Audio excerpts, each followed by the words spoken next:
പുത്രനും പരിശുദ്ധാത്മാവിന് സ്തുതി, ആദിയിലെ പോലെ ഇപ്പോഴും എപ്പോഴും സ്തുതിയായിരിക്കട്ടെ. ആമേൻ. കർത്താവായ ദൈവമേ, സ്വർഗീയ പിതാവേ, ഞങ്ങൾക്ക് ഇന്ന് അനുഗ്രഹിക്കപ്പെട്ട ഒരു ദിവസം തന്നതിനെ ഓർത്ത് നന്ദി പറയുന്നു നാഥാ. ഞങ്ങളെ എല്ലാവരെയും പലയിടങ്ങളിലായി അവിടുത്തെ കൃപയാൽ സംരക്ഷിച്ചിരിക്കുന്നതിനായി നന്ദി പറയുന്നു. ഞങ്ങൾക്ക് ആവശ്യമായ ആഹാരം, പാനീയങ്ങൾ, വസ്ത്രങ്ങൾ, പാർപ്പിടം, സന്തോഷം, സങ്കടം, രോഗങ്ങളിൽ കരുതൽ, സകലത്തെയും ഈ നിമിഷം ഓർത്ത് നന്ദി പറയുന്നപ്പാ.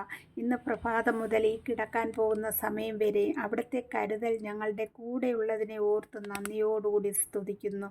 ഇന്ന് അവിടുത്തെ സന്നിധിയിലായിരുന്ന അനേകം മക്കൾക്ക് വേണ്ടി പ്രാർത്ഥിപ്പാൻ തന്ന കൃപയ്ക്കായി നന്ദിയോടുകൂടി സ്തുതിക്കുന്നു ഈശോനാഥ.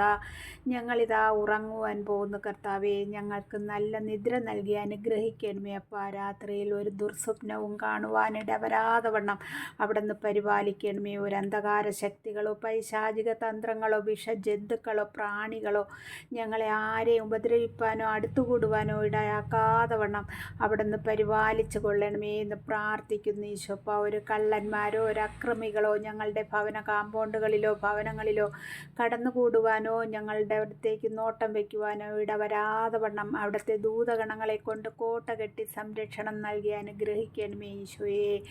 ഈശോയെ, ഞങ്ങളിൽ നിന്ന് അറിഞ്ഞോ അറിയാതെയോ വന്നുപോയ സകല പാപത്തെ അവിടുത്തെ തിരുവിലാവിൽ നിന്നൊഴുകിയ തിരുജലത്താൽ കഴുകി വിശുദ്ധീകരിക്കണമേ എന്ന് പ്രാർത്ഥിക്കുന്നു നാഥാ. കർത്താവെ, ഈ രാത്രിയിൽ ഞങ്ങളെ ആരെങ്കിലും ഈ ഭൂമിയിൽ നിന്നും മാറ്റപ്പെടുകയാണെങ്കിൽ ഞങ്ങളെ വിശുദ്ധിയുള്ളവരാക്കി മാറ്റണമേ എന്ന് പ്രാർത്ഥിക്കുന്നു പിതാവേ. ഇന്ന് ഈ ഭൂമിയിൽ ഞങ്ങളെ ഏൽപ്പിച്ച ജോലി ഞങ്ങൾ പൂർത്തിയാക്കി. ആകയാൽ ഇന്ന് പിതാവിൻ്റെ പക്കൽ ഞങ്ങളെ മഹത്വപ്പെടുത്തണമേ. തിരുവചനത്തിൽ നിന്ന് 5-6 വാക്യങ്ങൾ വായിക്കാം. 1 പത്രോസ് എഴുതിയ ലേഖനത്തിൽ നിന്നും 4-ാം അധ്യായം 1 മുതലുള്ള വാക്യങ്ങൾ. ശരീരത്തിൽ പീഡനമേറ്റ ക്രിസ്തുവിൻ്റെ മനോഭാവം നിങ്ങൾക്ക് ആയുധമായിരിക്കട്ടെ. എന്തെന്നാൽ ശരീരത്തിൽ സഹിച്ചിട്ടുള്ളവൻ പാപത്തോട് വിടവാങ്ങിയിരിക്കുന്നു. അവൻ ശരീരത്തിൽ ജീവിക്കുന്നിടത്തോളം കാലം മാനുഷിക വികാരങ്ങൾക്ക് അടിമപ്പെട്ടല്ല, ദൈവഹിതത്തിനൊത്താണ് ജീവിക്കുന്നത്. വിജാതിയർ ചെയ്യാൻ ഇഷ്ടപ്പെടുന്നത് പോലെ അഴിഞ്ഞാട്ടത്തിലും ജഡമോഹത്തിലും മദ്യപാനത്തിലും മധുരോത്സവത്തിലും നിഷിദ്ധമായ വിഗ്രഹാരാധനയിലും മുഴുകി നിങ്ങൾ മുമ്പ് വളരെ കാലം ചെലവഴിച്ചു.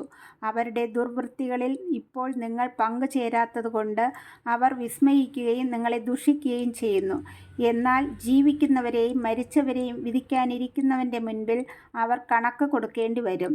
എന്തെന്നാൽ ശരീരത്തിൽ മനുഷ്യരെ പോലെ വിധിക്കപ്പെട്ടെങ്കിലും ആത്മാവിൽ ദൈവത്തെപ്പോലെ ജീവിക്കുന്നതിനു വേണ്ടിയാണ് മരിച്ചവരോട് പോലും സുവിശേഷം പ്രസംഗിക്കപ്പെട്ടത്. കർത്താവിൻ്റെ വചനം. ദൈവത്തിന് നന്ദി.